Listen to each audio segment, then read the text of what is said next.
Revival in a huge Midwestern city. He stepped aboard the train on his way home and found himself seated beside a young man. For lack of anything better to do, he began to strike up a conversation with the young man about the weather or just things in general. But he noticed he didn't receive a response and turned and saw that the young man had tears streaming down his face. The preacher said, "Son, I'm a minister.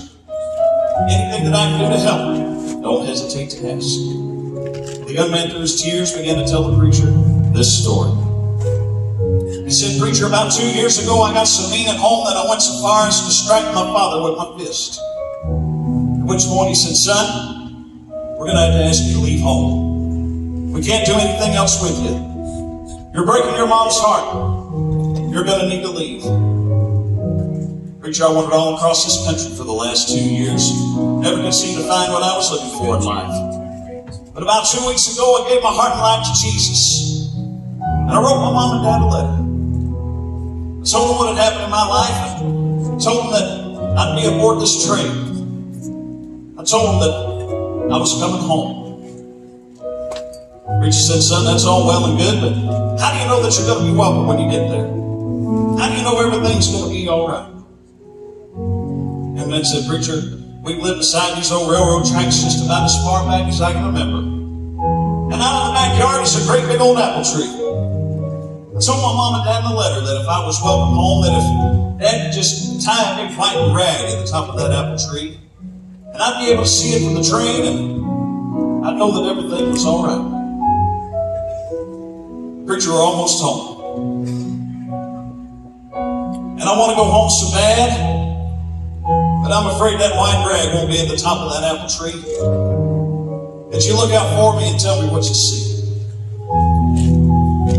Well, the preacher dusted off the window, gazed out. When he turned to look back at the young man, he had a great big smile on his face. He said, "Son,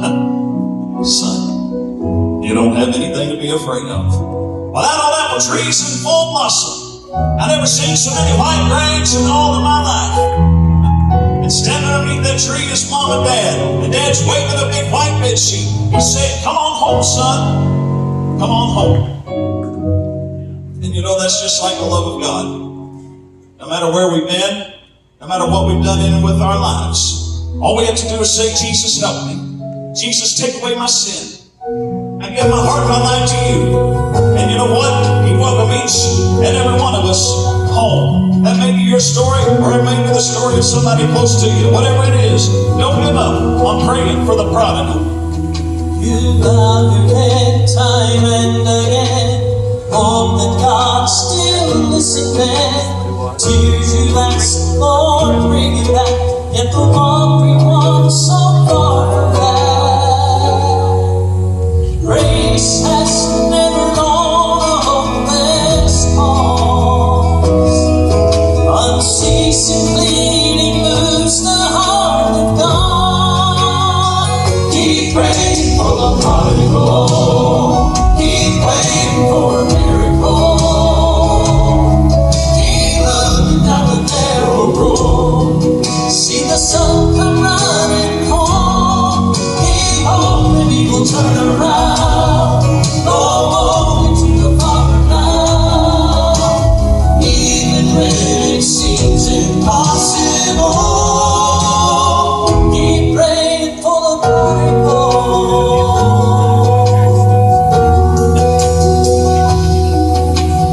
God hears each fervent prayer, can find the lost no matter where. You're talking to the Savior who can reach and pull them back to you. Don't believe the lie that it's too late. Your Savior had been far away. Keep praying for the prodigal. Keep waiting for a miracle. Keep looking down the narrow road. See the sun come running home. Keep hoping he will turn around. Go boldly to the Father now. Even when it seems impossible,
Rodney Griffin with Greater Vision sent that song to us. He and a lady who's here tonight, her name is Rachel McCutcheon. Didn't she write a wonderful, wonderful song? Would you give Miss Rachel a hand?